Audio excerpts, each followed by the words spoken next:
Shri Shri Ravi Shankar Art of Living के प्रणेता, आध्यात्मिक गुरु। बचपन से हम सुनते आए हैं कि दुनिया 2 दिन का मेला है। वेदांत के इस उत्कृष्ट ज्ञान के जागरण से जीवन में पूर्णता उदित होती है। पूर्णता का प्रतीक है कुंभ। ब्रह्मा ज्ञानी संतों और सिद्धों को कुंभ कहकर भी संबोधित करते हैं। कुंभ एक ऐसा विचित्र मेला है जहां वे संत मिलते हैं जिन्हें कुछ भी नहीं चाहिए, और वे सांसारिक लोग भी मिलते हैं जिन्हें बहुत कुछ चाहिए। इस महासंगम में तपस्वी, जिन्हें तपस्या के बल के अहंकार में नहीं उलझना निर्मम हो, अपने अर्जित पुण्य सब पर बिखेर देते हैं। अपनी इंद्रियों से हम जिस अस्तित्व को जानते हैं, महसूस करते हैं, देखते हैं या स्पर्श करते हैं, वह बड़ा ही सीमित है। इसके अतिरिक्त भी बहुत कुछ है जो हमारे स्वरूप का अभिन्न हिस्सा है।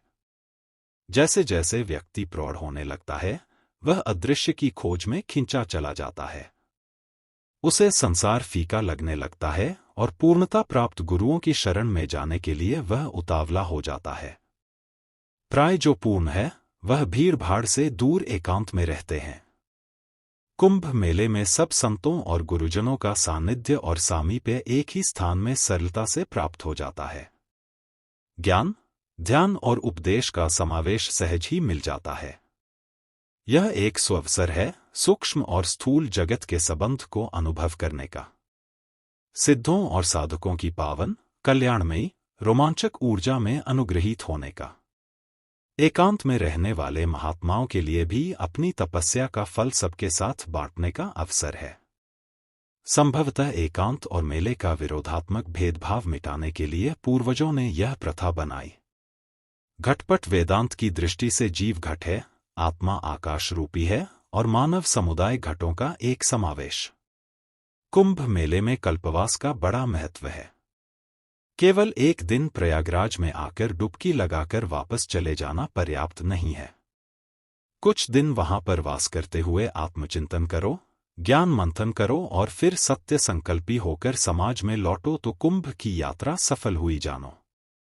अशुद्धि क्षय के लिए तप, ज्ञान प्राप्ति के लिए स्वाध्याय, कर्म शुद्धि के लिए यज्ञ, दान आदि कर्म और कीर्तन में तल्लीन हो स्वयं को भूल जाना, यही सब तीर्थ यात्रा को सार्थक बनाते हैं। योग यज्ञ, ज्ञान यज्ञ, जप यज्ञ और भक्ति यज्ञ का अनुपम समागम है कुंभ मेला। अपने द्वारा हुए पाप की ग्लानि को आत्मा पर नहीं लादे।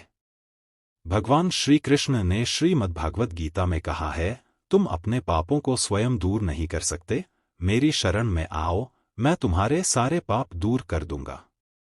यही संतों की वाणी है। संतों के संग बैठने और ज्ञान की गंगा में डुबकी लगाने से भीतर के मल, आवरण और विक्षेप दूर हो जाते हैं। जीवन आनंद से पुलकित हो उठता है। महाकुंभ 2025 में तीर्थयात्रियों की सुविधा हेतु सरकार और प्रशासन ने उत्कृष्ट और अत्याधुनिक व्यवस्था का प्रबंध कर एक नया मानदंड स्थापित किया है। पर्यावरण संरक्षण को सर्वोच्च प्राथमिकता देते हुए प्लास्टिक के उपयोग पर प्रतिबंध लगाया गया है और साफ सफाई के विशेष इंतजाम किए गए हैं। स्वच्छ जल की निर्बाध आपूर्ति, पर्यावरण अनुकूल आवास की व्यवस्था और व्यापक सुरक्षा योजनाओं के यह समग्र प्रयास सराहनीय है। जनमानस के हृदय पटल पर कुंभ मेला एक सकारात्मक प्रभाव करता हुआ आया है। यह जीवन के अत्युत्कर्ष, सत्य की खोज, पुण्य के उपार्जन और परस्पर सहयोग पूर्ण जीवन का एक आदर्श प्रस्तुत करता है। ब्रह्मांडीय शक्तियां इन दिनों एक लयबद्ध रूप में होती हैं, ऐसी मान्यता है।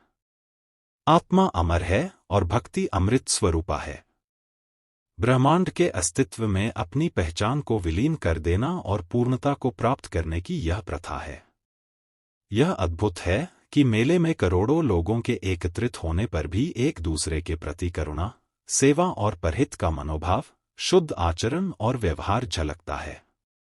काश संपूर्ण विश्व नित्य ऐसे ही कुंभ महोत्सव की भावना को बनाए रखे, तो न कोई चोरी होगी, न हिंसा, न द्वेष या युद्ध, और विश्व में शांति की संभावना और भी सुदृढ़ हो जाएगी। उस विश्व शांति का, वैविध्यता में एकता और परस्पर सहयोग का एक निदर्शन है कुंभ मेला।